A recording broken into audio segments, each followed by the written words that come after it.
Kavita ma'am? Yes, sir. Yes. Good evening to all participants, honorable guest, and our principal, sir, with great pleasure. Welcome to second day of virtual FTP on changing dimensions of IPR in India and intellectual deliberation, which is organized by Jain College IQSC team in collaboration with Karnataka State Council for Science and Technology. We are honored you are here. My name is Kavita Chavri from Commerce Department. Once again, I welcome Honorable Chief Guest, Mr. J. Suresh, our principal, Sir Dr. Naveen Kumar, CM, and our faculty members participant to this event. I am profusely happy to take an opportunity to introduce our chief guest of the day, an advocate, patent and trademark agent, founder of J. Suresh and Associates, Mr. J. Suresh.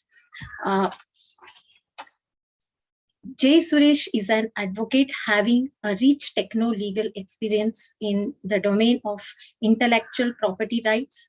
He is qualified and experienced patent attorney, specialized in drafting, filing, and prosecution of domestic and overseas patent applications, primarily in the area of electrical, mechanical, engineering, nanoscience, and medical diagnostic art. He also handles chemical and biological arts for niche clients. He counsels clients extensively on intellectual property issues, particularly on framing of IPR policies and IPR management. He also handles filing and prosecution of trademarks, designs, and copyrights. Sir also handles IP litigations. He also has an extensive expertise in handling IP portfolios of US, European, Japanese, Korean, and Chinese company, and traveled extensively to these regions to advise and handle IP issues. Sir regularly delivers lecture on IP laws and practice in various organizations and universities in India and abroad. He holds graduate degree in physics, chemistry, and law, and master degrees in law and Russian literature. Now I would request our chief guest, Mr. J. Suresh, to join us on this technical session to enhance our knowledge on legal framework of IPR in India. Welcome, sir.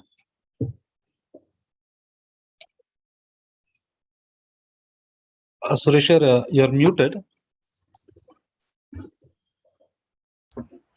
Okay. Thank you so much for your kind introduction, ma'am. It's my privilege to be associated with your faculty development program today, and I deem it as an honor for me. And in fact, it's been quite a while since I participated in something like seminar or webinars like this, ever since, say, COVID struck. So this is a good change for me after a couple of years to interact with others, even though online. I should also thank Ms. Divya for her introduction and following up with various things to ensure that I am present today for this webinar. I'm also thankful to the participants, management of Mahavir Jain, of course. They are very kind enough to host this, and KSCST as well. And to participants who have taken trouble of joining this event. I'm not sure how many are there, but so thanks to all of you for joining this webinar. Today, the topic is, the topic title which I have given, which probably is different from what Madam Kavita was telling, is Legal Framework for IPR in India. When this topic was given to me, I was contemplating. I have about, say, 90 minutes. And within those 90 minutes, to handle this subject like IPR, which is complex. So I've taken a liberty of selecting some of the interesting areas under the genus IPR. So I will be talking more about patents and trademarks. And I do understand you have other resource persons who will be handling areas like copyright and other aspects of intellectual property rights. So today I'll be spending most of the time in sharing with you the practical aspects of a couple of important areas, couple of the important species of intellectual property rights, that is patents and trademarks. I hope I am audible to all the participants. You're audible, sir. We have about 80 participants for now, 78 to 80. Yeah. Oh, that's nice. So can there is audio clarity is there. Yeah, you can start off, sir. Okay, so now we have about 4:10 now. So, right.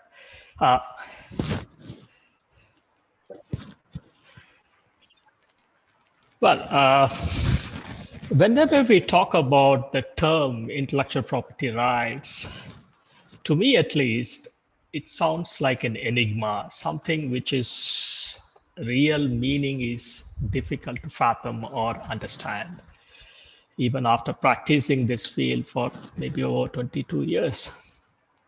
The reason is that the term intellectual property deals with something called intangible, no touch and feel. So, however, this intellectual property rights have tremendous commercial ramifications, and also it has a tremendous implications, unless, of course, you handle this very carefully. To give you an analogy, I will narrate you a small story to underline the significance of this IPR. See, in Ireland, once there was heavy rain, and then the whole place was getting flooded. So there was a priest who was serving in a church, and because of these heavy rains and floods, water started coming inside the church. So authorities started evacuating people from there, whosoever were present there, and authorities requested the priest to also get himself evacuated from there. Father, being a devout person, he said, no, I will stay back. Others can go, others can leave. So others left. And as the water level rose, priest went up to the next level, higher level, first floor, and then he started praying, continued to pray. Then water level was rising and rising. So then the rescuers came in a boat, and then they said, look, Father, things are getting bad. You have to come with us. You have to come. Otherwise, there'll be a problem for you. He said, no, I have strong faith in God. God would save me. So as water levels rose, he went to the top of the church, and then he was perching on the top structure of the church. And then suddenly he noticed a helicopter with a ladder down, saying that, and then announcements were made, said that this is your last chance, grab it and come up. Then the father said, no, I still believe in God, he would save me. But unfortunately, the water levels rose and he dies. And because being a pious man, he goes to heaven. And then there he comes face to face with God. God said, so he was very angry with God. So he said, why didn't you save me? Because I was so devoted to you. I was pious man. I was praying all through my life. Then God looked at him and said, how do you say that I did not save you. I sent my people at 3 different stages, but you refused to take their help. So how is it that my fault? Friends, that is what is intellectual property right is. It sounds like something which is intangible, it's just like a paper document. And unless we recognize the value and protect it, things can go either way. Okay, now today we are going to talk about a little bit about intellectual property and importantly about territorial nature of IPRs. That's an interesting thing. And then we'll go on to patents and trademark. That's going to be our major focus areas. Intellectual property, sometimes it is called as knowledge goods. It's an interesting terminology to say knowledge goods. Why is this called knowledge goods? Probably because it's creation of mind.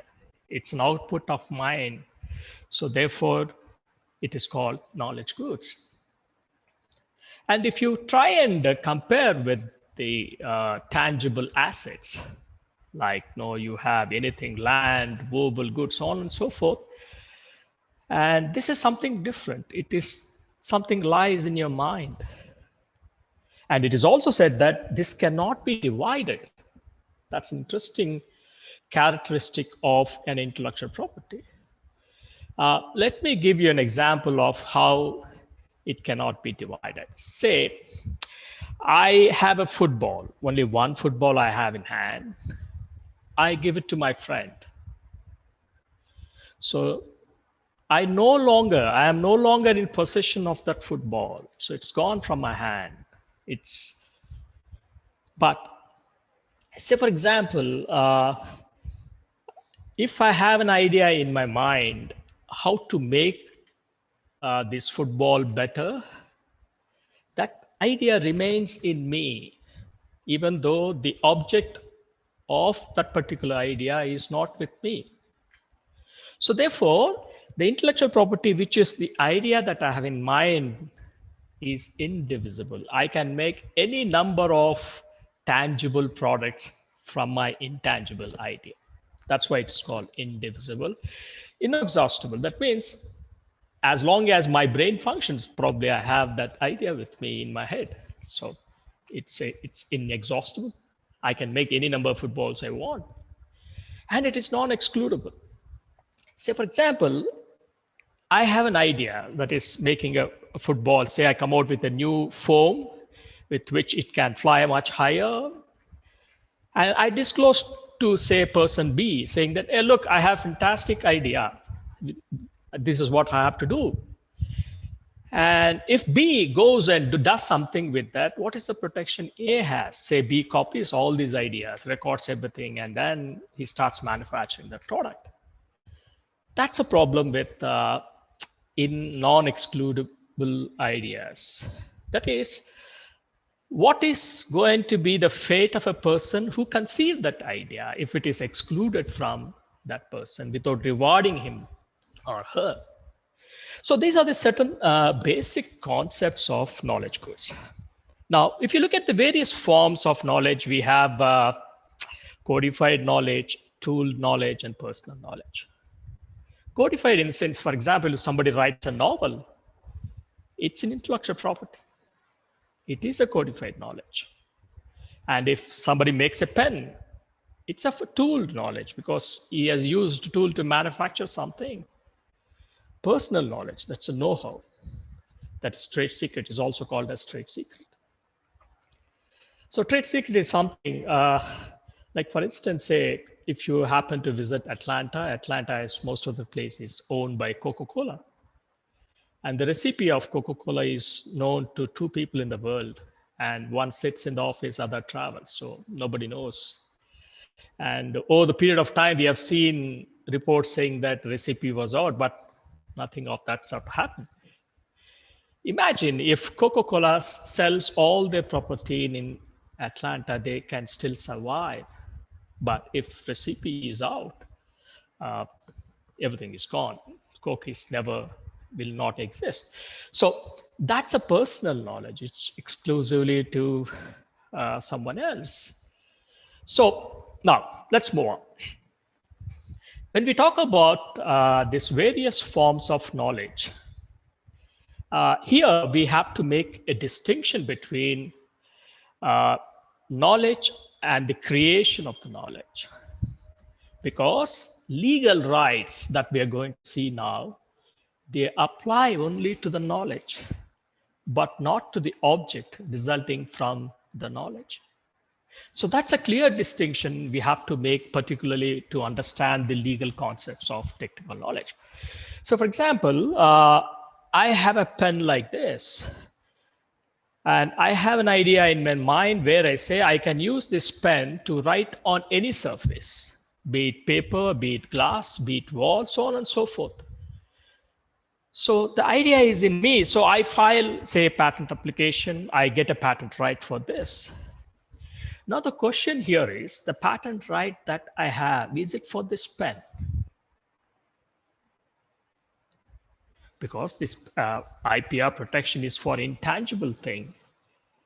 And if I sell this pen to, say, another person, do I still have ownership over this? No, because he paid for it, or he or she paid for it. I no longer be the owner of that. But what is it that I have? That is, I can prevent others from making such pen, because law provides me protection for the knowledge that I have. So that is the critical distinction between when we talk about intellectual property, right? That means we must be very clear in our mind that IPR, these rights, they do not apply to the goods or the products, end products, but the creation of the idea, right? Now, continuing with this forms of knowledge. So as you all know, that these are the types of IPRs that we normally see: patents. Patents are for new and improved products. Designs, that is designs. Patents generally protect functional aspects of a particular product, whereas designs, they protect visually appealing features. Like for instance, you can see this necklace, looks good. So you can protect this as a design. You can see this chair. I don't know how many would prefer to sit on this, but it looks attractive, visually appealing. So therefore, it could be a subject matter of design. Here, people are not concerned about how it works. People are concerned about only how it looks. That's a distinction between a patent and design. But here you can see, some of you may say, yeah, this has both functional as well as aesthetic appeal. So that's probable, that's possibility. So designs could have features in addition to visually appealing features. They could also have functional attributes, but protection is given only for visually appealing features that are non-functional. Well, we are all familiar with these phones, and you're also probably are aware that Samsung and Apple, they fought for this particular design for 15, 20 years, and they spent thousands of dollars, millions of dollars. And one day, wisdom has dawned upon them. They said, okay, let us not fight anymore. After spending millions of dollars on fighting this. For what? Design, how it looks. Samsung said, you copied mine. Apple said, you copied mine. So fight went on for many years. So that is what I was trying to convey in the beginning. Hey, don't take these things lightly. These things could make or break somebody or some entity rather. Okay, right. So now we have a copyright. Copyright protects expression of an idea. To put it shortly, say for example, you have various versions of Ramayana from Valmiki to Ramanand Sagar. So each version is an expression, and each expression could be a subject matter of a copyright. Say for example, you have Bible. Bible was written 2000 years ago by many authors, but still you have many versions of Bible. Each version could be a subject matter of a copyright. But here the distinction that you have to keep in mind is that copyrights do not protect ideas. Ideas cannot be protected by copyright, only the expression of such ideas. That's very critical. Okay, now we'll move on to trademarks. So you're all familiar with these trademarks. It identifies the source or quality of the products. So a few years ago, I used to have a car, which is my wife used to tell me the Beans car. So very old car. I used to drive it for a long, long time. And one day we decided to dispose it off. So I thought, okay, what should I do? So I thought, okay, let me buy a car of Toyota make. So I said, no, I have some attributes. They said Toyota means they maintain quality and so on and so forth. So we went to a showroom. So we went to a Maruti showroom. They said they showed one Baleno car. And then I went to another showroom. They showed a Glanza car. I found both of them very identical. Then I asked them, what is the difference? They said, both are identical. Then I said, how is it? Yes, they have come together, both Toyota and Suzuki. So they have two separate assembly lines. They manufacture this and they brand it separately. Nothing else, only except the brand that you see, Glanza, Baleno, everything identical. Well, I was a bit crazy. I said, no, even if you say that, I'll go and buy only Glanza. Because I have certain attributes attached to that particular Toyota brand. So that's what the brand creates. So it creates a value in your mind and by which you are driven. Okay, next is trade secret that we have discussed. Now to continue with IPR, here what we are trying to see here is intellectual property right, it prevents others. It's not a positive right, it's a negative right. And also, these IPRs are territorial in nature. Say, for example, if I have a patent in India, I can exercise my rights or enforce my rights only in India. I cannot do so in any country other than India.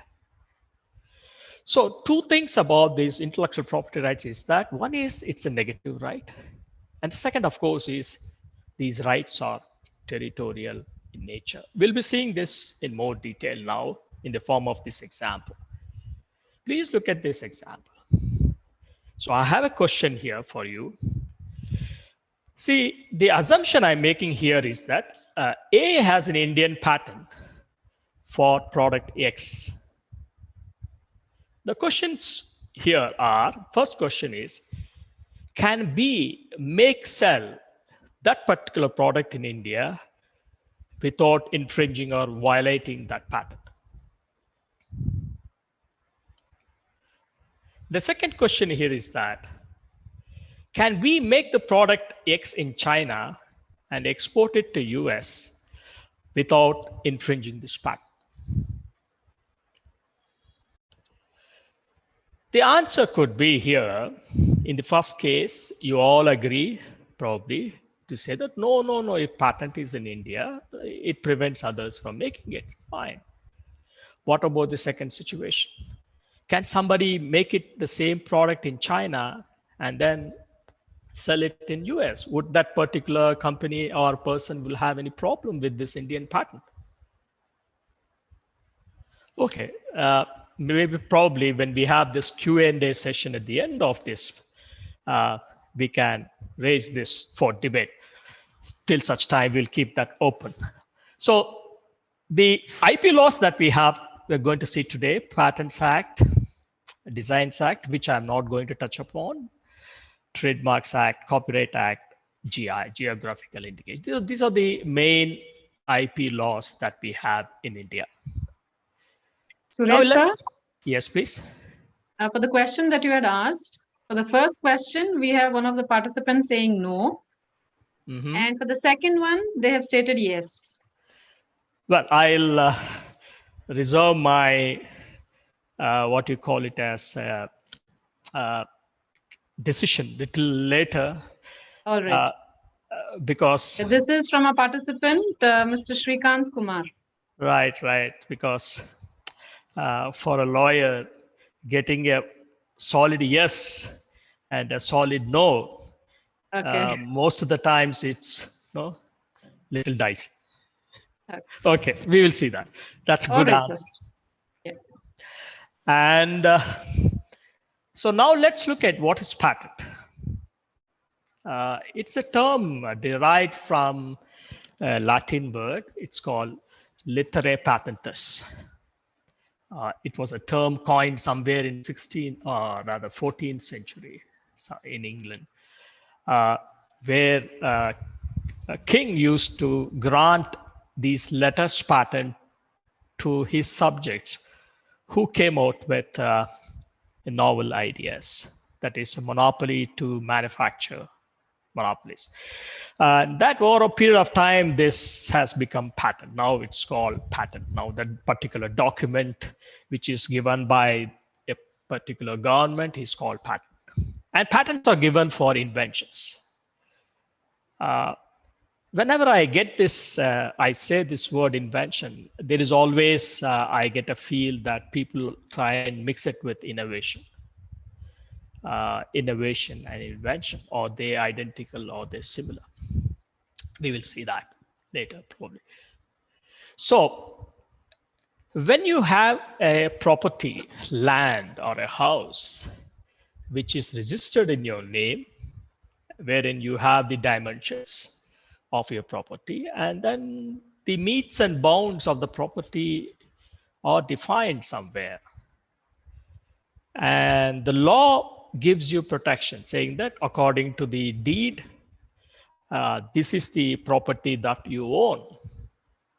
So boundaries are defined for a tangible property. And these boundaries, these properties are protected by law. Similarly, for intangible assets, how do you define boundaries? Say, for example, if you have a pen and you have a patent for this pen, how do you define this as something which is yours and something which is not yours? For that, we use in a patent document called claims. So claims in a patent documents define metes and bounds of a product or a process, or your invention rather, to put it broadly. Now, I keep on repeating this, saying that right, it excludes others from practicing the inventions. I said once before, now I'm also trying to say this. So let us sort out this now. What do you mean by right to exclude? I'll give you an example. Say you come out with a drug for treatment of cancer, and you have a patent for that. So now what you could do is you can manufacture and sell it, right? Can you do that? Well, probably you may have to approach various regulatory authorities like Drug Controller of India, and then you have to do a lot of testings, and then they will give you permission. So here, even though you have this right, but you are not able to exercise this right, right? And what is this something called a negative right then? That means you don't have an absolute right to practice your invention. Your absolute rights are curtailed. Then what about this negative right which keep on talking here? That is, say, even if I can't manufacture myself for various reasons, I can prevent others from doing it. Others cannot do it because I have this right, patent right with me. So that is the right a patent holder gets. It's not a positive right, but it is a negative right.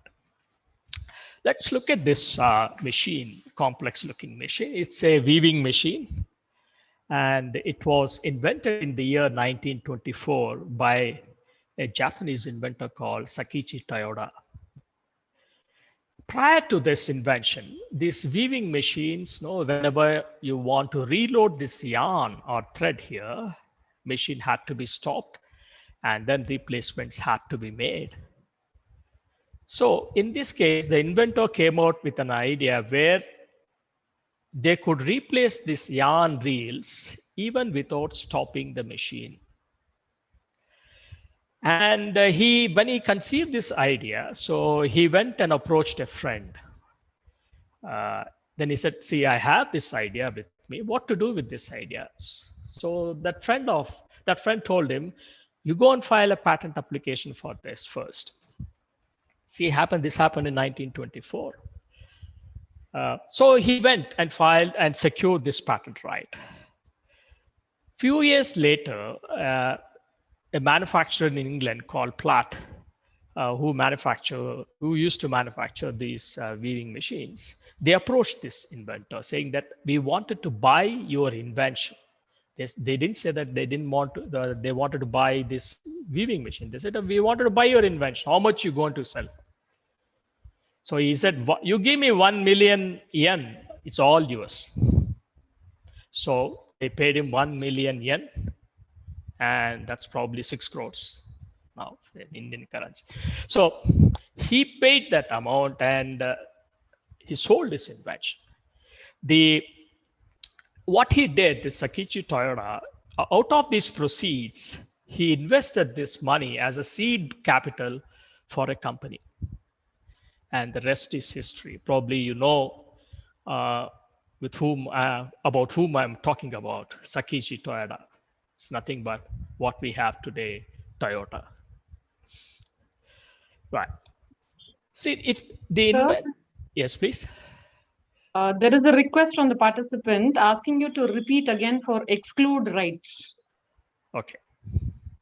I was expecting this, right? Yeah. Yeah. Yeah. So let me go back to the positive right first, and then we come to the negative right. Say, if you own a house, and if you are the owner of a house, the rights that you have is right to stay, right to use, right to sell. That is, you can do whatever you want absolutely with that. Nobody's going to stop you. Right? That's why, say for example, I have a television and I can use it, I can dispose it off to whomsoever I want, even I can gift it without any remuneration. So that's a positive right. Nobody can stop me from doing that. Right? That's about tangible assets, movable goods rather, or immovable property. When it comes to patent, when we say a negative right means, as I've given in the example, that drug example, here, the right that I have is it prevents others from doing it or copying my invention.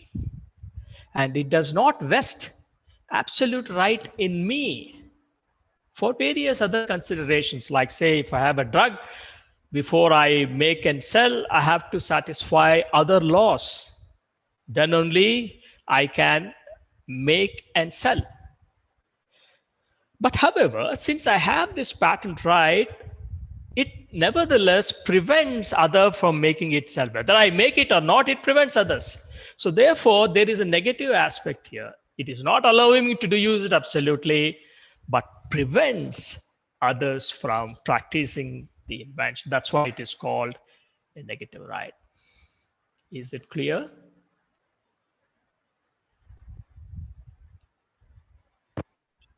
I think so, sir. Yeah, he says yes, he's approved on it. Good. So we still have time till the end of this session. So anytime you still have some doubts, please come back again. Right, let's proceed. So as I was telling, in order to get a patent, your invention need not be something like as complex as something which you have seen like a weaving machine or complex machinery, so on and so forth. It could be as simple as this. That is a coffee cup where you can store your beverage as well as your biscuits in that. It could be as simple as that. You can get a patent for this. Well, it may not fetch you a Nobel Prize, but nevertheless, you can get a patent for that. Now, again, we are going to the right, which is exclusive right. So this is a negative right, which I mentioned. And the aspects around this particular feature, I have already explained. So I'll try and skip this slide now. Now let's go to the invention, because patents are concerned with invention. Again, I say it's not concerned with innovation, right?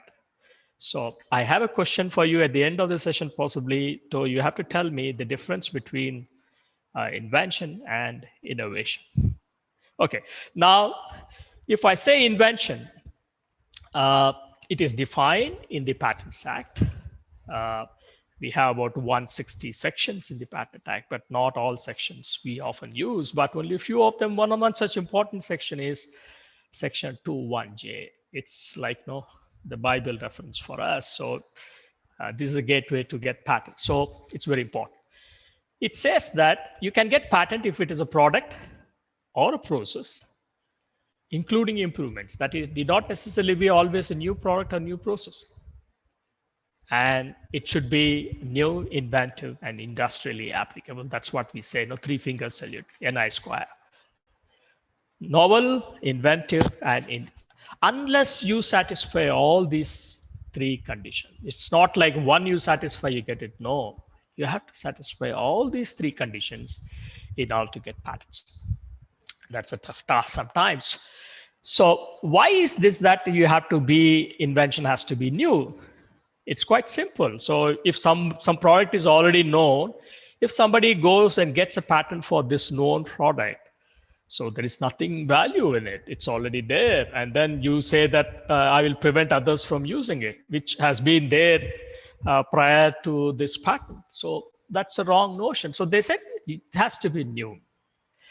Now, in patent parlance, there are certain words that are used in the legal words that say, one is that if you want to say that you have novelty for the invention, that means invention is not anticipated. So that's a term, legal term used. That means if invention is not anticipated, that means it is novel. Now, how do you say that invention is anticipated? Say, for example, today I'm discussing with you, and then I disclose this product. Say, this is a beautiful pen. You can write it on any surface. It works like this, and it contains like this, like this. So is it not a knowledge that I have disclosed to public? Or I make a presentation to you, and then I publish it.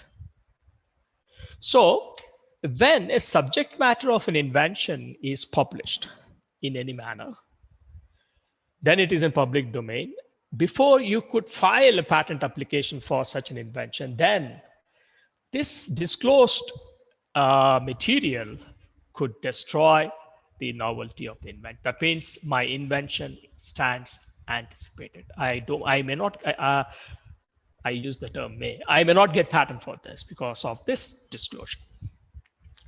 Now, how this loss of novelty occurs? I have a graphical depiction here. Say I have an invention where product having three elements, and there is a prior publication.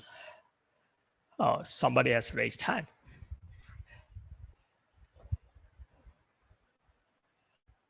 Somebody has raised hand. Yeah.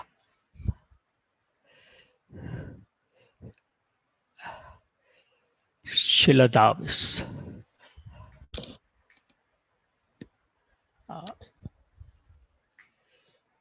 Can I continue?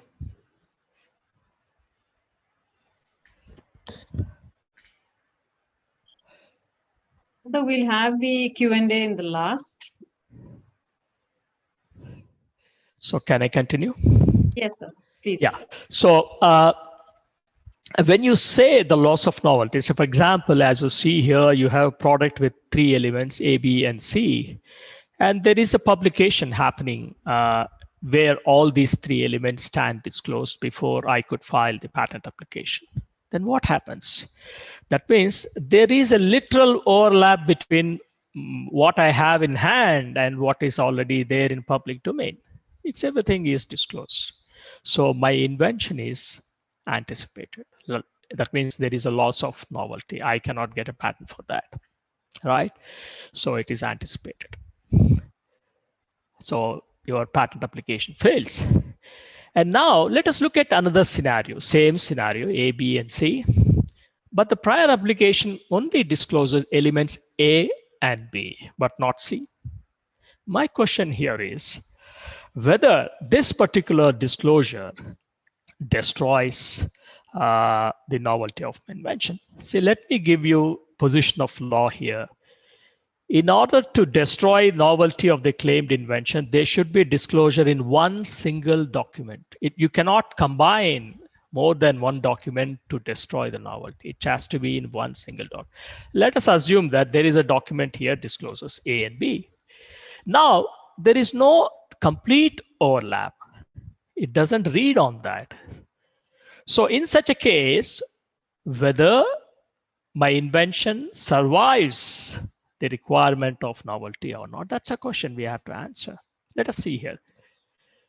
The answer could be no anticipation, because all the elements that I'm claiming, A, B, and C, they're not disclosed, only A and B, but I have still C, which is now, right? So therefore, I'm happy to say that my invention has novelty, right? So I know you must be having a lot of questions, but let us wait. Now, let me explain this concept to you in the form of an example. So let us say I have a pen here, very simple invention. My claim is that a nib attached to your tube by means of a press fit, like you have press fit, you can do it, what you see on the screen. And there is a document, prior publication, which discloses a device with a nib attached to the tube by means of a thread fit. So what I have in hand, my invention is a press fit. What is already disclosed is something which is tightened by a thread fit. So that's the only difference. Apart from that, everything is known. Now, this is my invention. Now here the question here is whether my invention has novelty or not. I have a rider here. Rider is that there is another publication. See, when I was talking to the earlier slide, I said novelty should be based on single disclosure. I said you cannot combine the documents. Now I'm telling something different here. So part of my invention is disclosed in publication 1, and there is another publication which says press fit is equivalent to thread fit. So this is how the legal things play out. The legal law says disclosure should be in one document, one single document, otherwise no. But here it still says, okay, exception. Exception is that if there is a link between document 1 and document 2, where you can read this as together as a single document, right? So in such a case, even this can destroy the novelty of your invention. There is a loss of novelty because I've used the press fit, disclosure the thread fit, but there is another disclosure which says press fit is equivalent to thread fit. That's about novelty. Now, let's move on to the next important step of this invention, that is inventive step. That is, invention, in addition to be novel, it should also have inventives. That is, it should have technical advance, having economic advantage, or it says that it should not be an obvious invention, that is workshop improvements. You cannot, even though it is new, but it is obvious thing to try. That is what we call it as a lack of inventive step.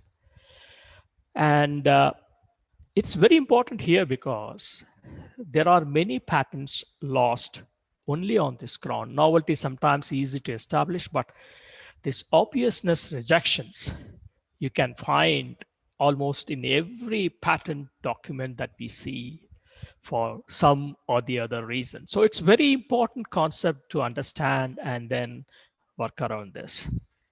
So let us look at the difference between novelty and inventive step is that in case of a novelty, you should have single disclosure, whereas in case of inventive step, you can use any number of disclosures, combine them, and say this invention is obvious. Say one part of invention is in one document, other parts in other documents.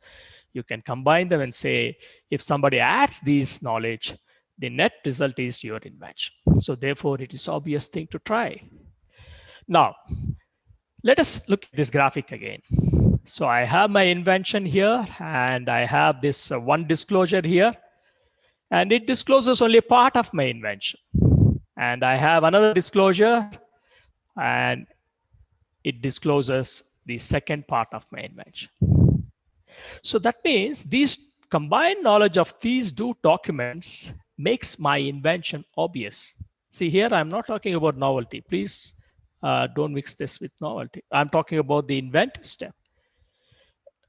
That means one document does not disclose my invention, and other document also does not disclose totally my invention, but in combination, my invention is disclosed. So my invention is said to be obvious thing to try, and invention becomes obvious. So lack of inventive step. Now let me give you a quick example for this. Say we are all use laptops here, and you have a hinge here which helps you to swivel, that is fold and open it, your laptop. So that's a hinge mechanism here. So there was a patent filed for this hinge mechanism for laptops. And there was a prior art, that is in patent parlance, any prior publication which is relevant to the invention, we call them as prior art. That's another terminology used in patent documents. So documents showed a similar hinge mechanism for piano lid. It's like this, it's in the center here. And calendar top, where you can use hinge here. And also a kitchen cabinets where these hinges are known to be used. Now, the question here is whether this particular hinge mechanism, which is not used for my invention, but used for other products, could be considered as relevant to my invention. So this is where the term non-analogous art comes into play. That means even if the disclosure is not considered to be in the technical field which I'm working in, but still it could be construed as something which can destroy the inventives. That means person having the knowledge of hinges in calendar, tabletop calendar, piano lid, and the kitchen cabinet, there is nothing more required to bring that hinge and fix it on the laptop. It's just a mere workshop improvement. There is no additional skill required to adapt this hinge to that. Even if some skills are required, those things are obvious for a person having the skill in the art. So that's how this inventive step acts upon. So one is that you can combine the knowledge, and also you must be careful to look not into, say, if you come out with a invention concerning your, say, writing pen, and the non-analogous art could be somewhere there, somewhere in the machine, or something doing something else. So that could be relevant for the manufacturing of pen. Like, say, for example, threads are used in machines, screws are used in machines. So therefore, even non-analogous prior art could be has the capacity to destroy the inventive step. The third thing is very simple.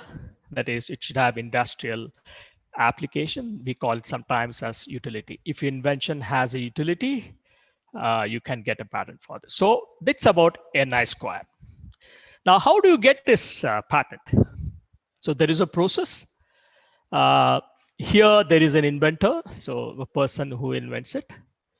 And then he comes to somebody like us, patent attorneys, or we call them patent prosecutor. And he or she shares that information, idea, and patent prosecutor helps the inventor in drafting the specification. We call it a specification. This is another term, legal term. Patent document is called patent specification. So the specification is drafted, and then it's filed as an application.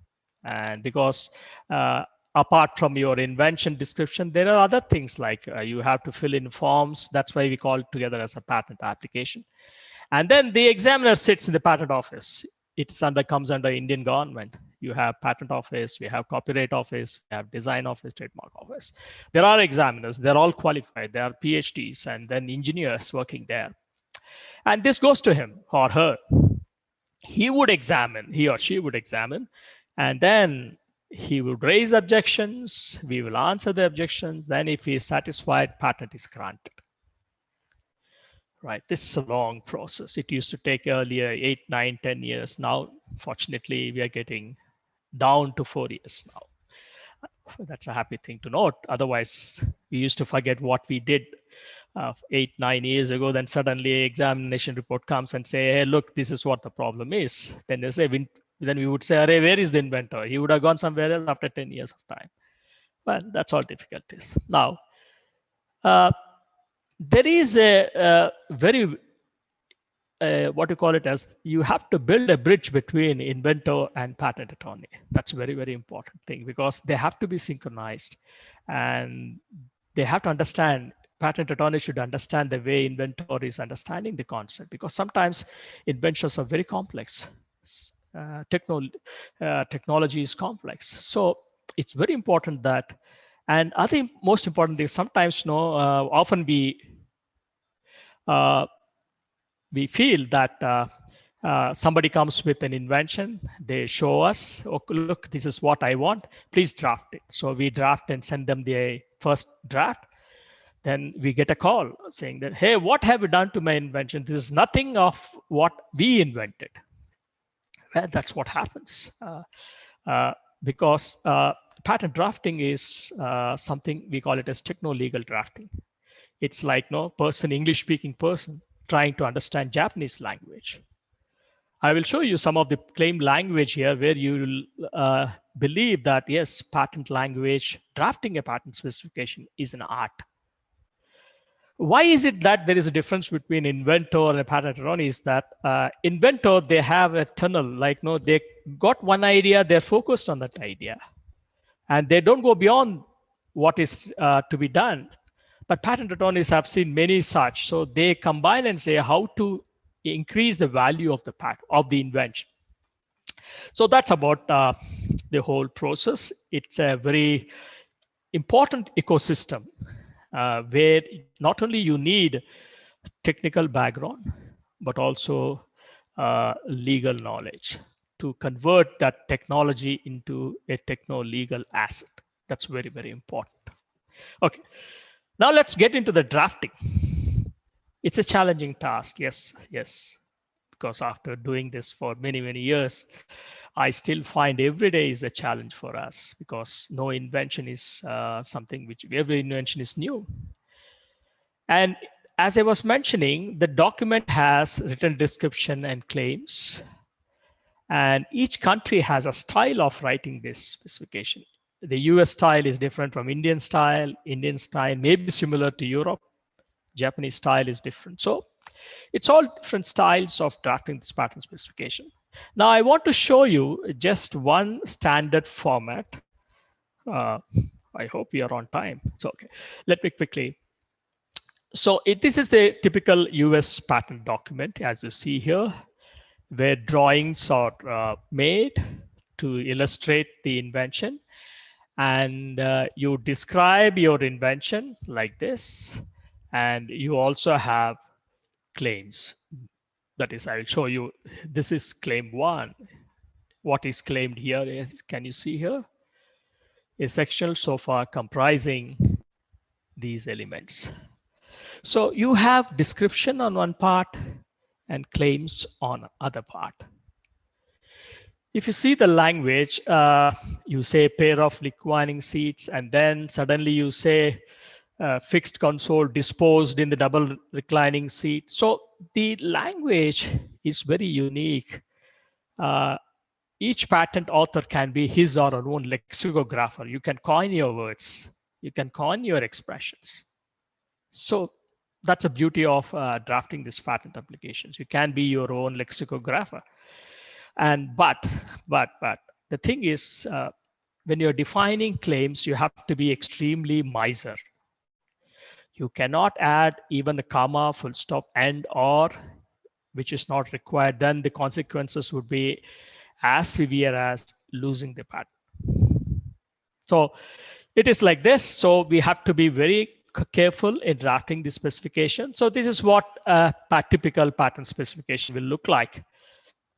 Now, there is also other requirement that description should support claims. So for example, I hope I am online. Hello? Yes, sir, you are. Yeah, okay. So when I say description should support claims, that means, say you have 4 elements here, A, B, C, and D, but written description does not have the element D, then your claim for A, B, C, and D may be lost, because the examiner might say there is no support for the combination of A, B, C, and D, which you have defined in claims but not described in the written description. So therefore, it is very important when you are drafting a specification to ensure that whatever you are claiming is adequately supported in the written description. Well, let's look at this. This is about a lady approaching a priest saying that, Father, my husband is going on a voyage, sea voyage. So please announce a prayer for him, for his safety. So he was, yes, he said, fine, I would do it. He was in a hurry. And then he made an announcement like this, where John, having gone to see his wife, here instead of SEA, he put SE, and desires prayers for safety. So you can imagine the mere small change in the letters could be catastrophic consequences. Now, let's move on to a scenario which shows importance of patent drafting. Here, as you see here on the left top corner of the screen, this is a typical L-shaped sofa set with recliners. And you can see 2 persons sitting here, but they're not facing into a single direction. This person is facing one direction and the other person is facing other direction. This was the state of the art at the time when recliners were invented. So this was the sofa with recliner. But the problem was unidirectional sitting position could not be achieved in this configuration. So, and then there is an American company, they found out a solution for this. And the solution is what you can see here. It's a reclining sofa where these 2 recliners face in a similar straightforward direction. They are reclining sofas. And what they did, in order to enable the reclining of these seats, they have a central console here, and this operation is provided, switch is provided here with which they could recline. In the known art, why they could not do this like this? Because the switch for the console has to be here and has to be here. That is at the end of the sofa only, they could provide these switches for operating the reclining action. So this is the case about Gentry Gallery in Berkeley. Sorry. Gentry Gallery, they came out with a solution of this reclining sofa and the recliner controls on the console, which is in the central part of this recliner. And please look at this claim language. It's very, very important. Control means located upon the center console. That is, if 2 seats are here, this is the central part of the console. And for this control is here, for this control is here. That's this upon the center console. So that means inventor did not conceive anything apart from having this control only on the console. He did not visualize anything beyond that. That's a natural thing. When you invent something, you confine yourself to what you have invented, right? So probably then he went and filed this application. And during the course of this application, once you file an application gets published, public will know. And then one of the competitors called Berkline, they started manufacturing reclining sofas, which you see here. These are reclined sofa, and they have a central console, but the operation control is not on the central console, but on the sides or somewhere else. So after seeing this product in the market, sorry, Gentry Gallery, they amended the claim of their patent specification. So they said a pair of control means.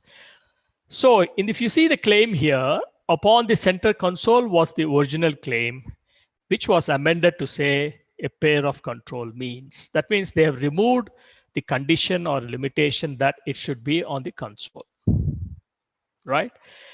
And they filed a case against Berkline, and Berkline said, I am not infringing because what I am doing is not covered by your claims.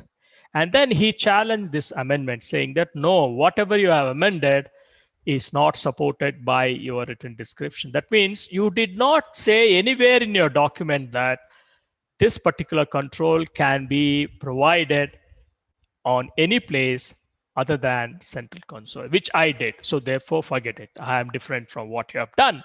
So this is what the risk is. So you see, he has done everything. He has come out with a good invention. He solved the technical problem, but the claim language which he has used has probably caused much of a damage to him.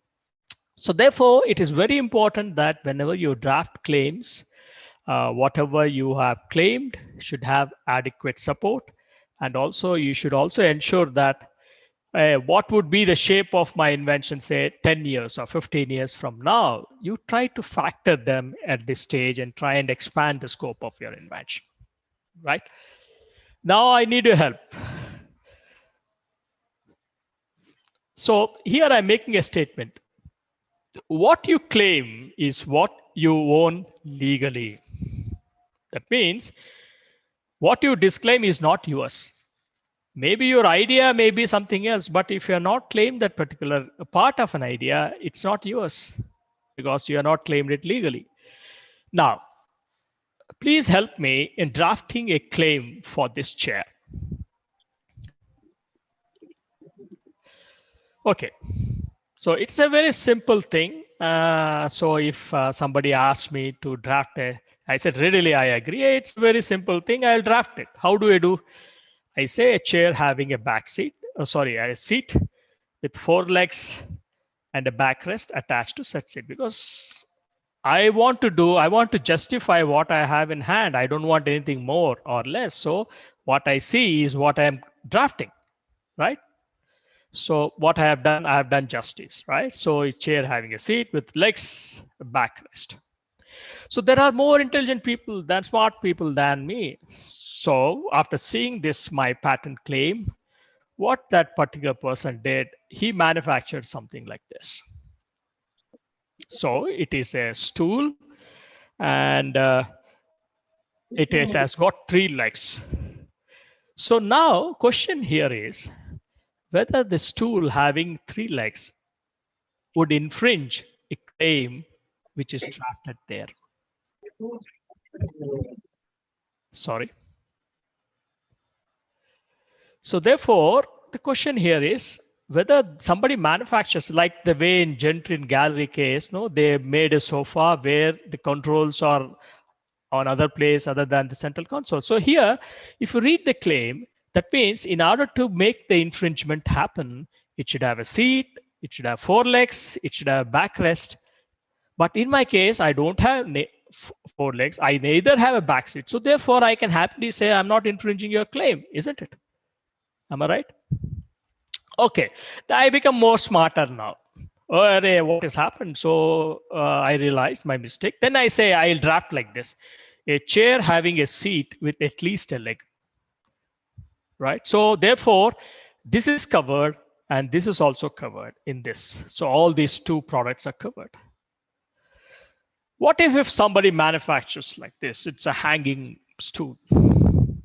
So whatever I have now, my claims don't cover this. That means then I have to make a claim like this: a seat positioned horizontally in space.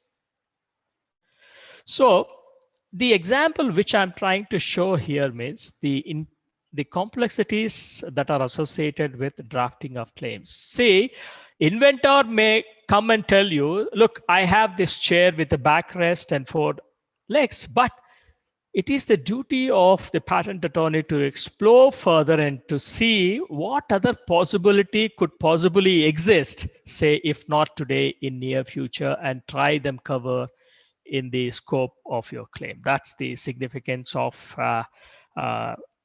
drafting of patent claims. Okay. Now, Indian patent law does not say what inventions can be patented, but nevertheless, it says there are 15 categories of inventions that cannot be patented. That is inventions which are contrary to natural laws, discoveries, new forms of known substances, so on and so forth. Medical treatments, they are not patentable in India. And out of these non-patentable inventions, we will be focusing on two of them today, that is discovery and new form of a known substance. And these are the, suppose you say you have a medical treatment, that is you invented a drug and they say how this drug can treat a human being. That particular language of the claim, even the drug is allowed per se, but the treatment claim is not allowed in India.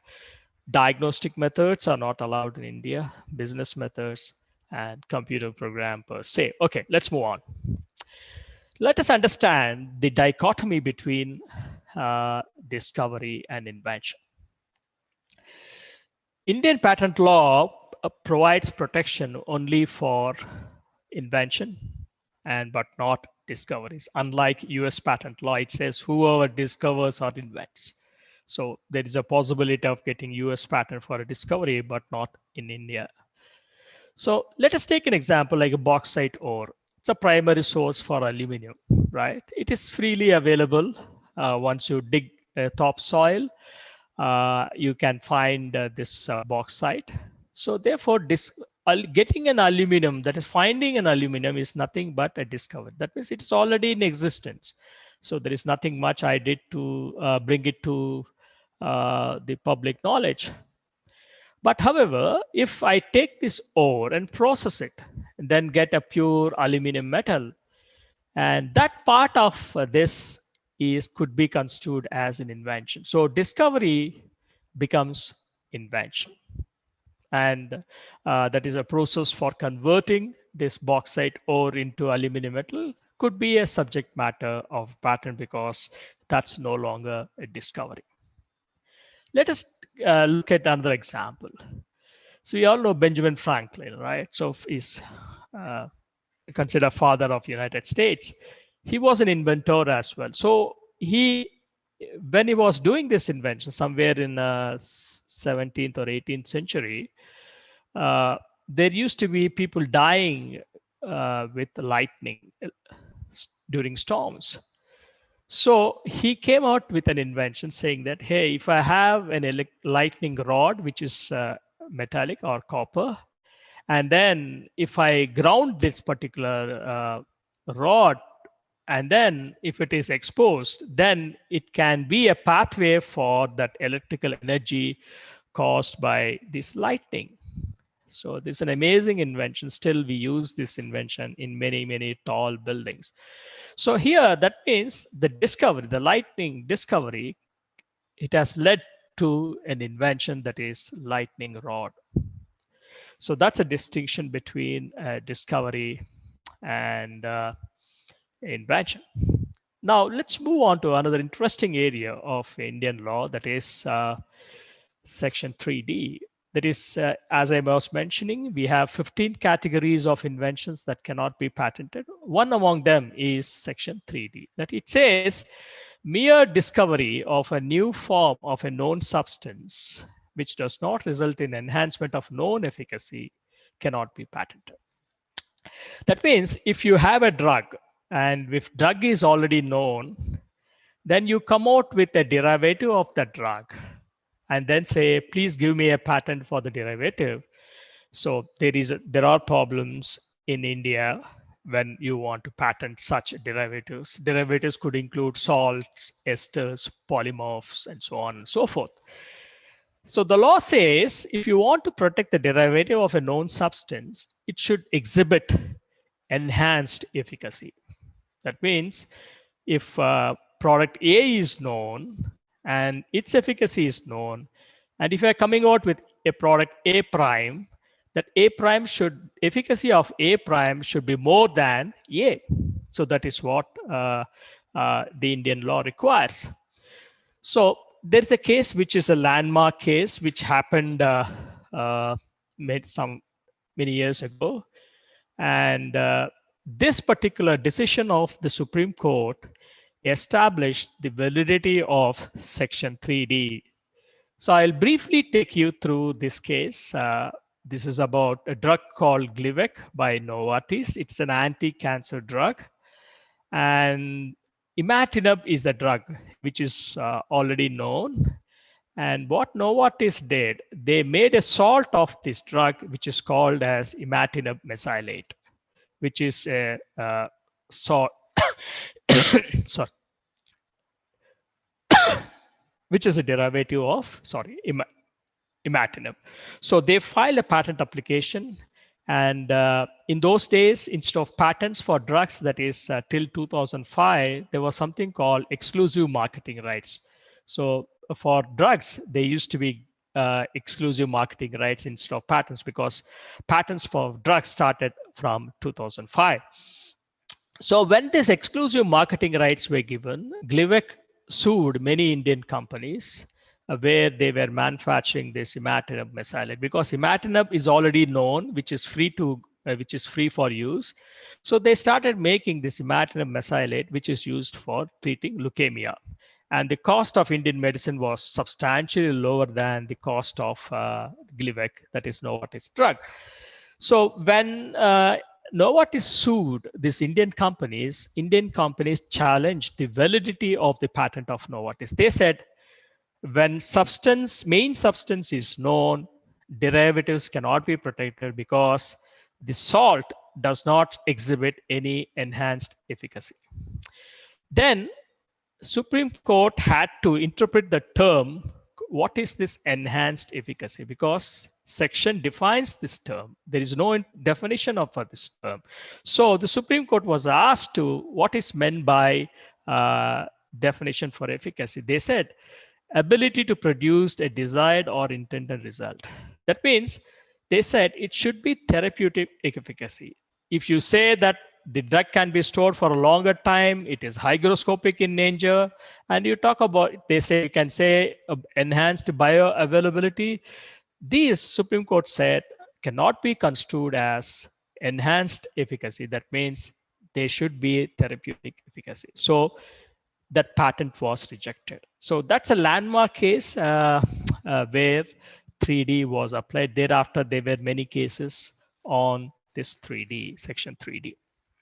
Now, let's move on to quickly another case. This happened in 2016 when use of face masks in India was something which is not considered. So that was the year 2016, but it has become part of our lives now. So 3M had a patent for a face mask, and Venus, another manufacturer in India, they also manufacture a face mask. So when patent was granted for 3M in the year 1999, the 3M mask was something like this, as you see here. On the left side of my screen, you can see the mask of 3M, where you can see these lines here, markers here, and a fold here. And on the right side, you can see the mask of Venus, where you can see this sort of a stitching-like arrangement, and you can also see these markers here. So when Venus manufactured this particular mask, 3M sued Venus for patent infringement. Based on that, saying that the claimed features are non-pleated main body divided into 3 portions. 2 lines of demarcation separating the mask. That means, let me explain here. So as you see here, these are the 2 lines. So these lines separate, this is the top part, this is the middle part, and the lower part, right?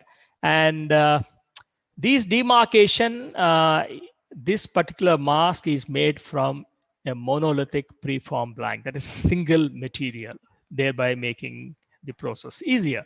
So when this case came up for before High Court, and the judge who was hearing this matter refused to grant injunction in favor of 3M, surprisingly.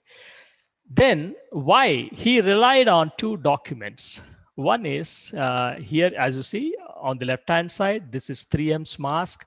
And here, this is a US document. The judge said, you can see the mask as disclosed in this document, where you can see the lines here, but these lines are meant for pleats. That surgical mask, if you see now, you can find these pleats. So he said there are lines in this. So therefore, these lines he interpreted as the lines that you see in 3M mask. Therefore, they said this invention has no merit. Appeal was made. And then during the appeal, division bench, that is two judges, overruled the decision of the lower bench. And then they said, okay, look, this particular lines cannot be equated with the lines of 3M. These are meant for pleats. Here, I don't have any pleats. Second distinction is that here, there is another document also cited. They said, here, there are no lines in this document, and there is only a stitch. That means it's not symmetrical. They have they've taken two pieces and then joined. Whereas in my case, it's a single piece with which I made this mask. So then after considering this, and they said they granted injunction in favor of 3M. So these are very few cases that happen in India where judges really interpret the claims, and then they come to a conclusion of infringement or non-infringement. Right. Now, after all this traditional, what you call it as invention, I would say, now let's move on to slightly non-traditional. That is inventions concerning artificial intelligence. See, in 60s and 70s, when we had this computers, and the computers occupied every sphere of human activity. Now, AI is going to do that again.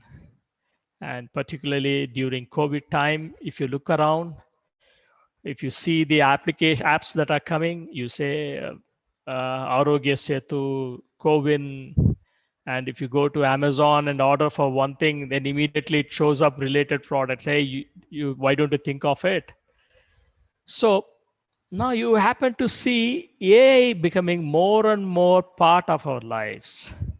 And so now let's look into this aspect, because it's going to be the future where you will be finding these inventions more and more.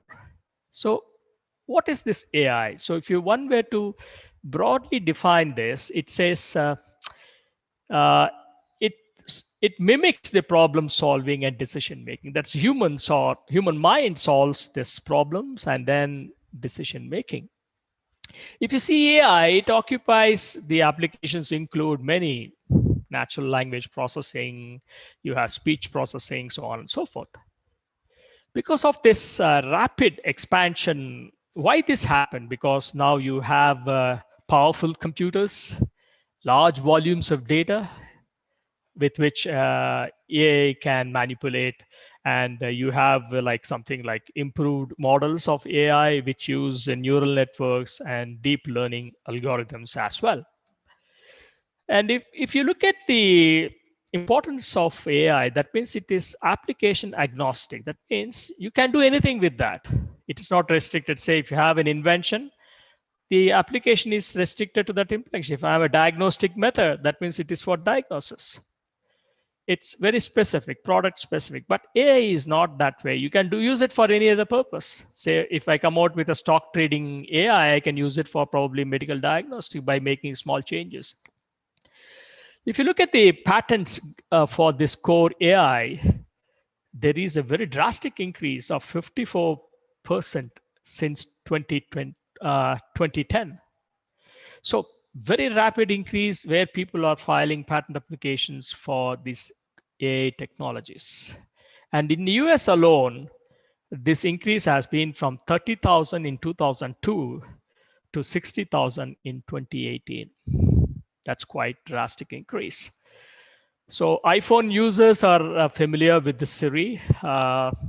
In fact, this is an AI for which they have a patent in US, where you give oral commands and it responds to with the action corresponding to that commands. Like you have Alexa, where we are familiar using that, and then we give commands and then probably does what you wanted.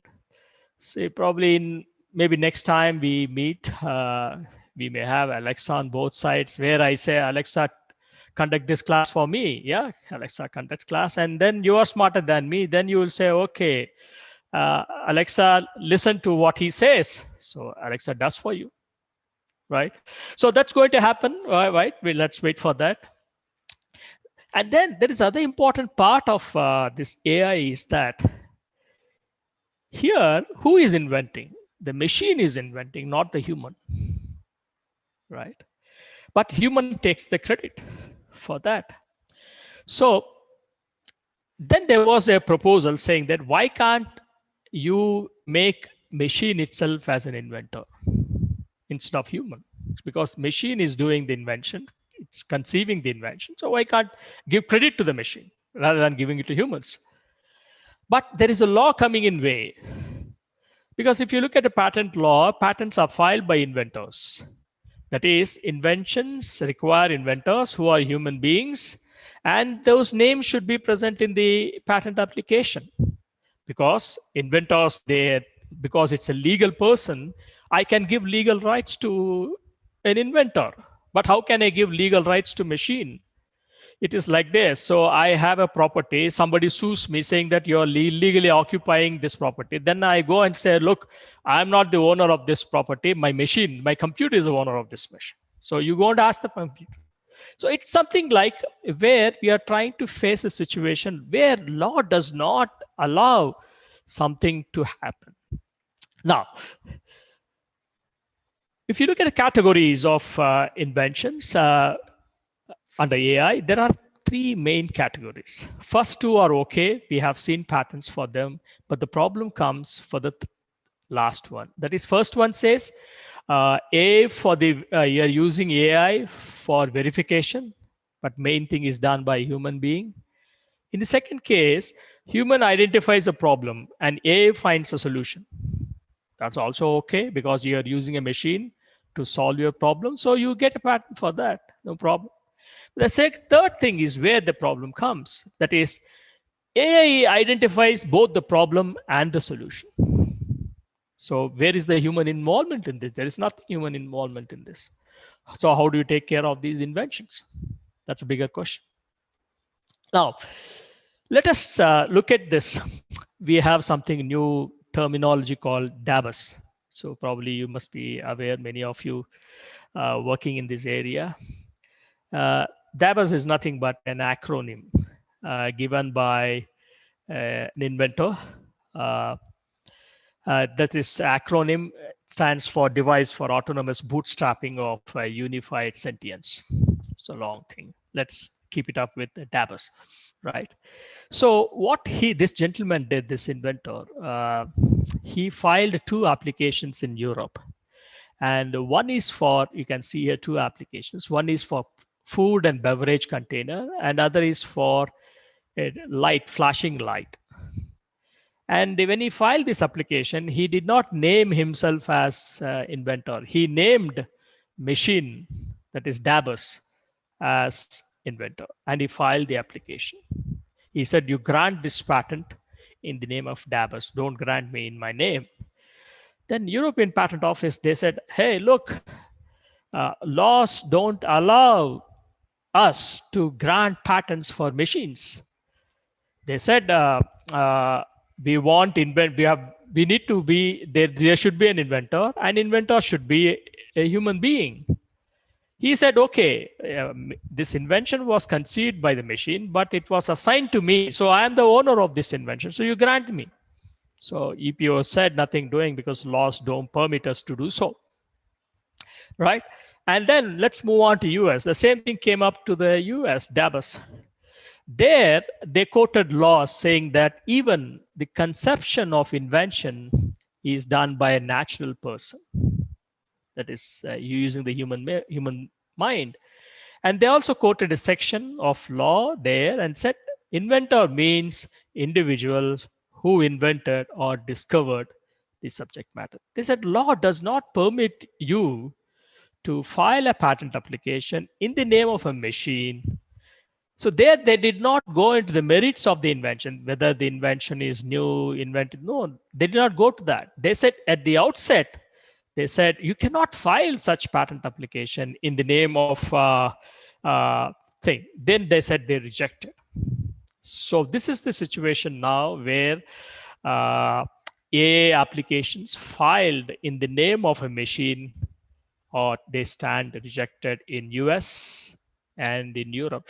But surprisingly, in South Africa, they granted this patent. So this is the first patent in the world where a patent is granted for a machine as an inventor. But in South Africa, there is no system for examining the merits of the invention. There, somebody files a patent application, they merely grant.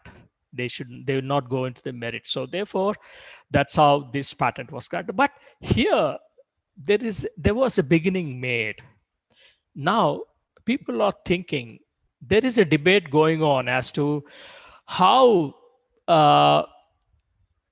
patents, that is inventions of this nature, could be protected. So probably next few years, we may see amendment of laws happening where there is a possibility of patents granted to machines. So machines are taking over humans. That's going to be reality, right? And if you see, what is the situation in India? Even in India, we have a lot of patents filed in AI. There are about 5,000 patents already filed over the last 5 years. And 63% of them, they're all for foreign companies, not Indians. That's the scenario where we have to watch out. Recently, in the month July last month, there was a report tabled in the parliament, that is a standing committee report, where they suggested to amend the patent laws. They said the patent law has become very old. So they said, okay, let us do some amendments to this law. Why? We should allow the patents for AI without any human intervention, if AI is coming out without any human. So they elicited opinion from various people. And surprisingly here, companies like Microsoft, Google, Apple, Oracle, and all, they said no. They said the machine can't invent, can be inventor. They said no, surprise. And there were others who said yes, machine could be considered as an inventor. But if you look at the law in India, like in US, it says that patent application for patent can be filed by any person claiming to be the true and first inventor. That is what we have in Section 6. That means if you look at a patent application, if you're an inventor, your name will be there, your full name, nationality, and address. But sometimes it so happens, if you are working for an organization, you assign your rights to the company, and then applicant will be your company, whereas you will be the inventor. That being the legal requirement, so we need to amend these laws in order to enable machines to be inventors. So we are looking at a very, very dynamic, very impactful scenario in near future when these laws get amended, where machines become inventors for patent applications.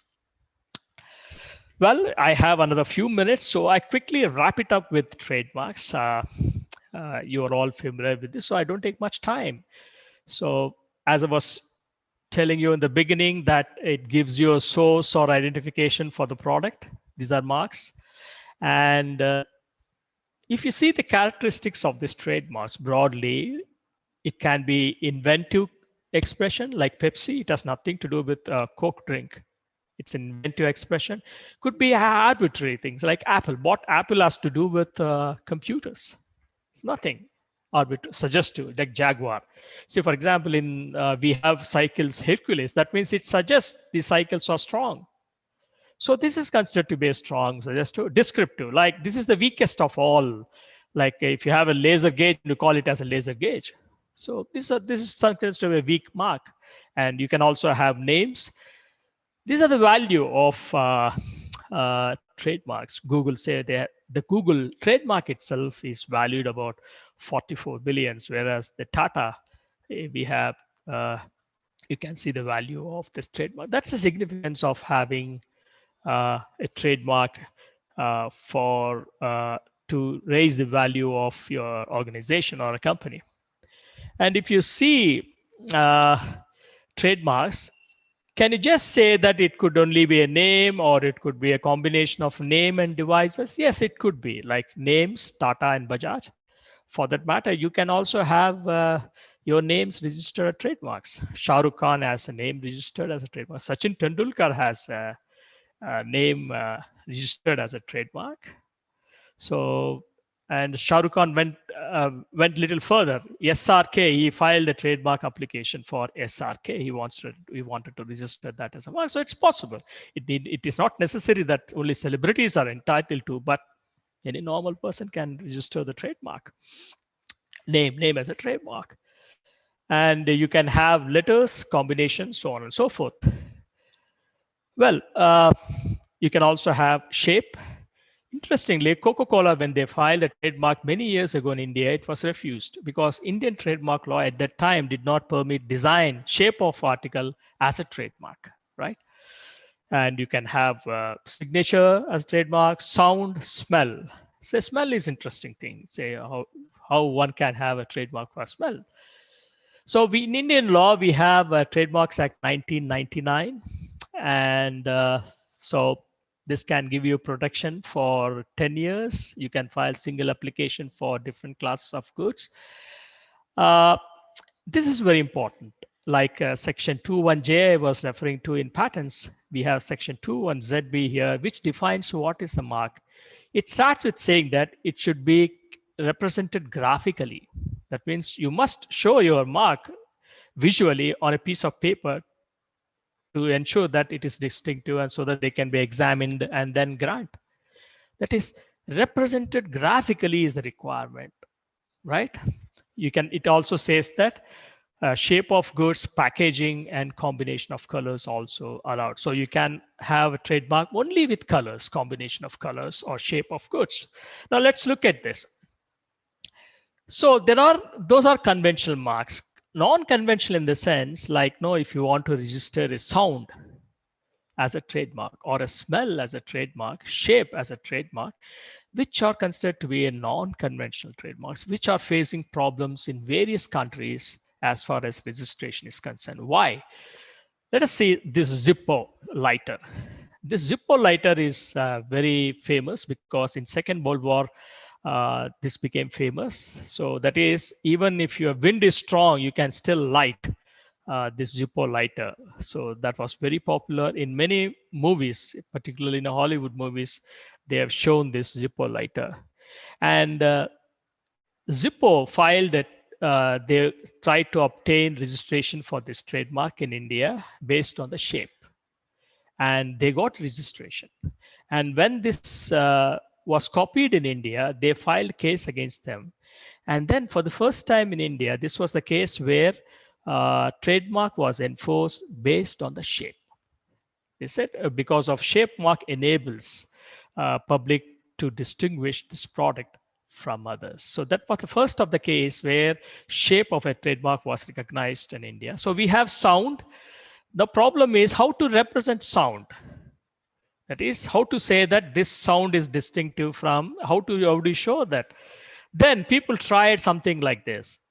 Like we have Yahoos.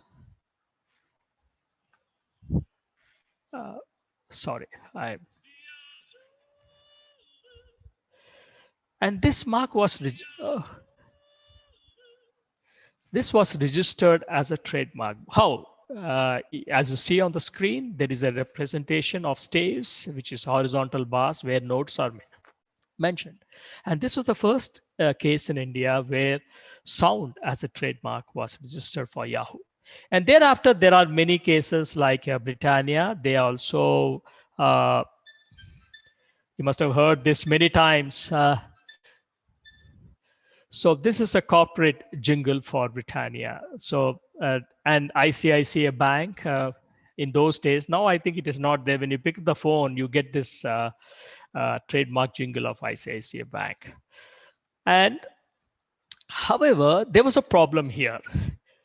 MGM Lion's roar. See, all of us are familiar with the roar of MGM trademark, and then Lion comes and gives you roar. It's since there for many, many decades, since 1928 or so. And then they try to apply trademark application based on the notations, that is representation. And unfortunately, that is European community, because that community trademark means it applies for whole of European Union. And they provided a sonogram, and they rejected by saying that time and frequency from the sonogram could not be identified. Therefore, it is not distinctive. They rejected this application. And after a while, this European trademark law was amended, wherein they got dispensed with the submission of this representation. They said, you provide me with MP3 file, we will grant the trademark. So MGM again applied for a trademark showing the MP3 file, and then they got this registration for the Lion's Roar, which is now a registered trademark, right? So next is the smell. Verizon is an American telecom company, and then if you enter this showroom anywhere in US, you get a peculiar smell. They keep on pumping that smell inside, and then so they try to identify that smell with their company, and then they filed a trademark application. It was granted for them. That was only one of the few smell trademarks where they granted this. And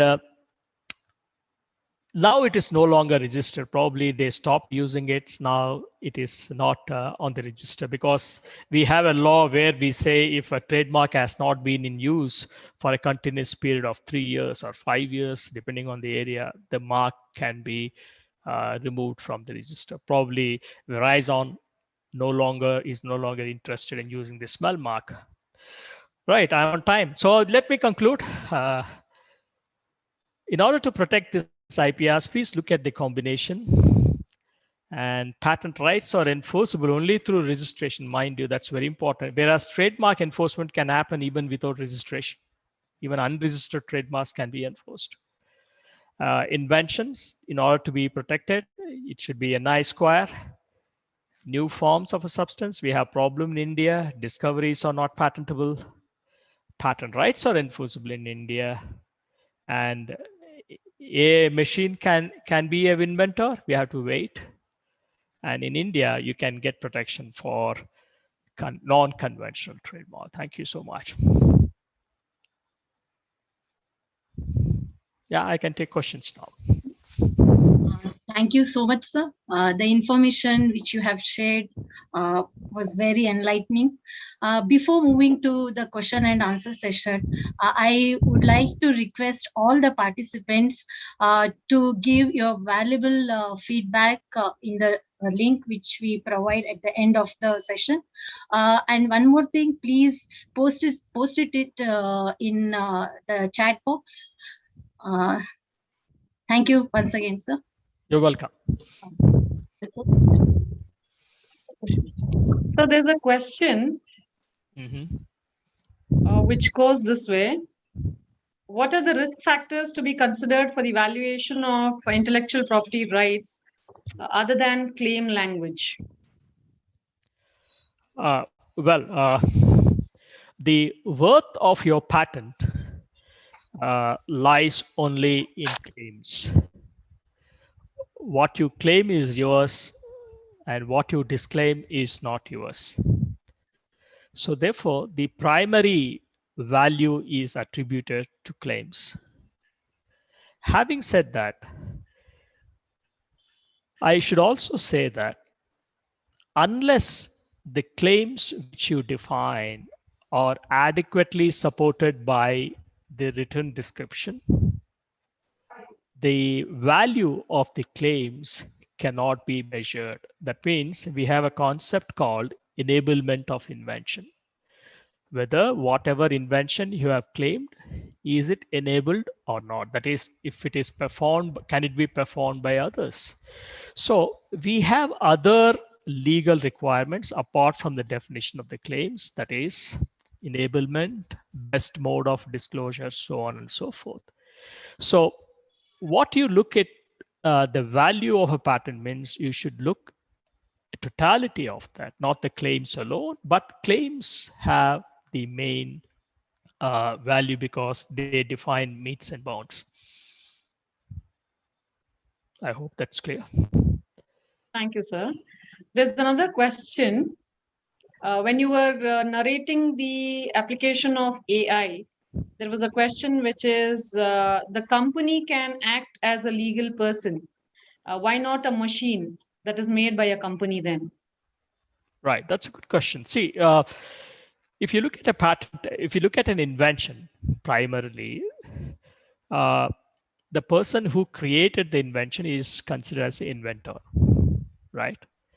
And if the inventor is working for a company, if he's on his own, he can file his application in his name, and then he can get the patent rights in his name, individual name. There's no problem.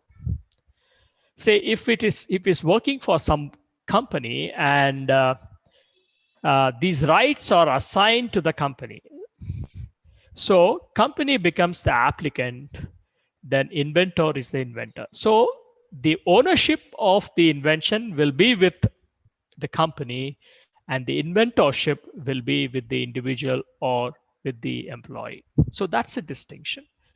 Whoever invents is the inventor, whoever owns is the owner. So if the inventor, there could be a possibility where inventor and owner, they're one and same, because if it is not assigned to a company. So in case of AI, if you want, the problem here is if the invention is in the name of a company, there is no problem. But what this requirement is that when you're applying for it, there should be at least one human inventor. Whether the rights are with him or with the company, that's a different matter. But you can be applicant, but they say you cannot be, what do you call it, as inventor. Machine cannot be the inventor. So there is a distinction that you have to make between owner and inventor. All right, sir. We have Sanaka Srinivas who wants to post a question. Sanaka Srinivas from participants. You're allowed to unmute and speak, ma'am. Color mode. Select the RGB color. Change. Yes.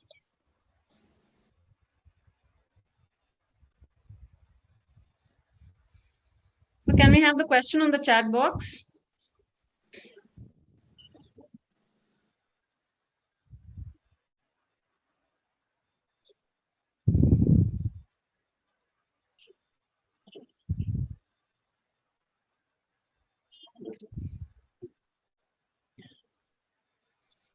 So there is one more clarification. Mm-hmm. When we have artificial intelligence in the field of medicine, Mm-hmm. where AI intervenes, intervention is there regarding bot operating on a human body. Mm-hmm. And if something goes wrong, who do you hold accountable? Is it the AI as against which you have got a patent right? Or is it the person one who is pursuing the profession? Yeah, this is one of the main problems that law has to take care. Yeah. See, in case of human inventor, and then during the say, for example, if it is it's a medical treatment, wherein which patent rights are used. So now here the question comes: who is liable? Whether the inventor is liable or a medical professional that who is performing the medical treatment procedure, he is liable. So patent law does not address this. Patent law does not provide for the liability of the use of invention. It's outside the scope of patent law. So there are other laws which deal with the liabilities of such actions, like negligence or whatsoever. So primarily, patent law does not deal with the liability of use of inventions. There is another question, which is, are generic drugs patentable as their composition is same as that of their commercial counterparts? The answer to this question is no, as long as the ingredients are identical with proprietary drugs. And if you say proprietary drug has elements A, B, and C, and generic also uses these A, B, and C, you cannot get a patent because novelty is lost. All right, sir. Thank you, sir. Those were some of the questions on the chat box. Right. I hope all the participants' queries have been answered. Yeah. Over to Kavita, ma'am. Yeah, there was one person who was raising a hand in the beginning. Yes, sir. I think the voice clarity is not there. Okay, no problem. Now I would like to call upon Professor Suchetna ma'am for presenting vote of thanks. Thank you, ma'am. Good evening, everybody. Good evening, ma'am. Good evening. We have come to the second day end, and I'm glad and I deem it my privilege to actually extend a vote of thanks to everybody. First of all, I would like to extend my thanks to our Almighty for his blessings. I thank our Chief Patron, Dr. Chenraj Roshan, for his external support, and his support, continuous support, is what has helped us excel in our endeavor. I express our sincere gratitude to our chief guest, Mr. Suresh, for enlightening us and imparting the knowledge and actually taking this virtual event to a glory. Thank you so much, sir. I express my sincere gratitude to our beloved principal, Dr. Naveen Kumar CM, for his constant support and his guidance, without which this event wouldn't have been possible. Thank you, sir. You're welcome. And I feel it my honor for all the participants who have been so enthusiastic, interested, and patiently waiting for this virtual workshop. And they've all been very active on the platform. So thank you all the participants. And last but not the least, I would like to give a special thanks for our organizing committee for making this event possible. This effort can be seen in the smooth functioning of this event. Thank you all. And feedback form links have been updated. And see you guys tomorrow at the same time for the next year's session. Thank you all. Have a good day. This is me, Suchetna, signing off. Bye-bye. Thank you, ma'am. Thank you so much. Thank you. Thank you, sir.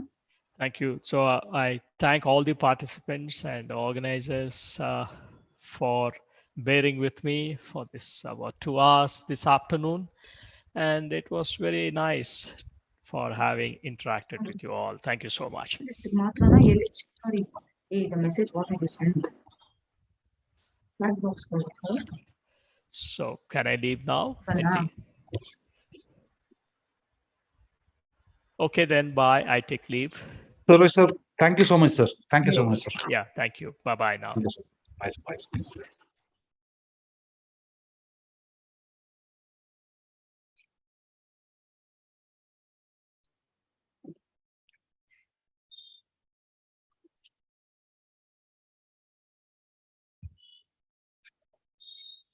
Ma'am, you can try the feedback link. Whatever we are sent now, that must be working.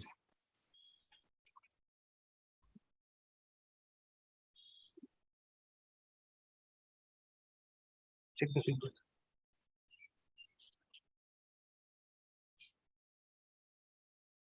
Slowly.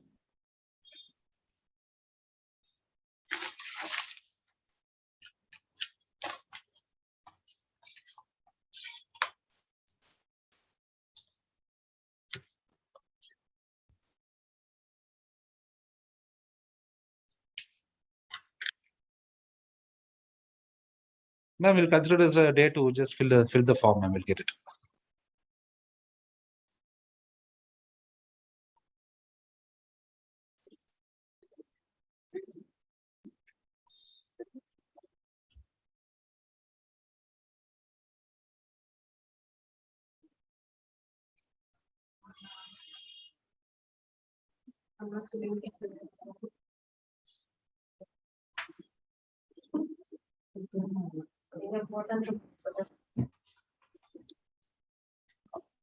Rajalakshmi ma'am, the feedback form has been updated. You can fill it now.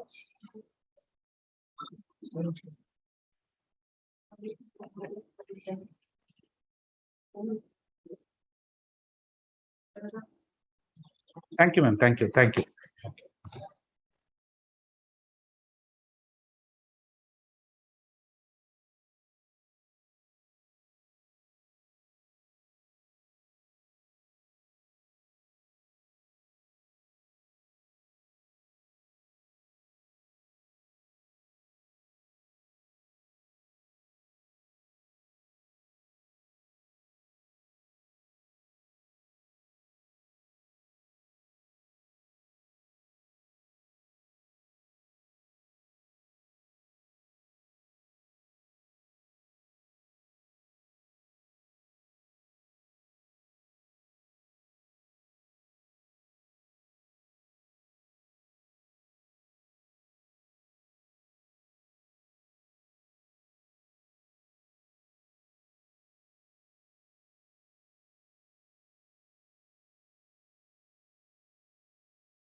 Something here.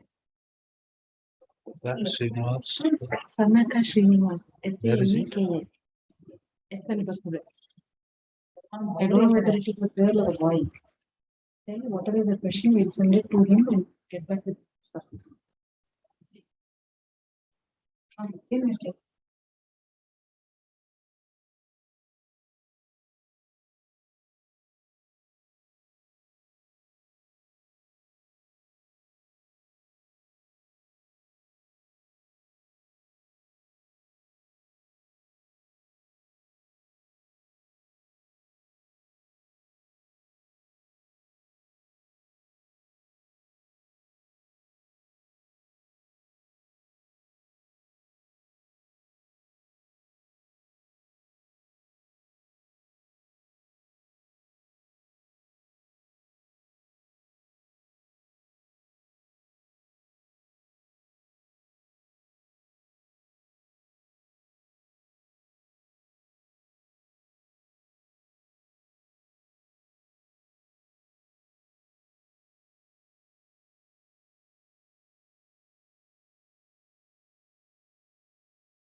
So the feedback link, whatever we have shared now, it's for 13th August only. You can give your feedback.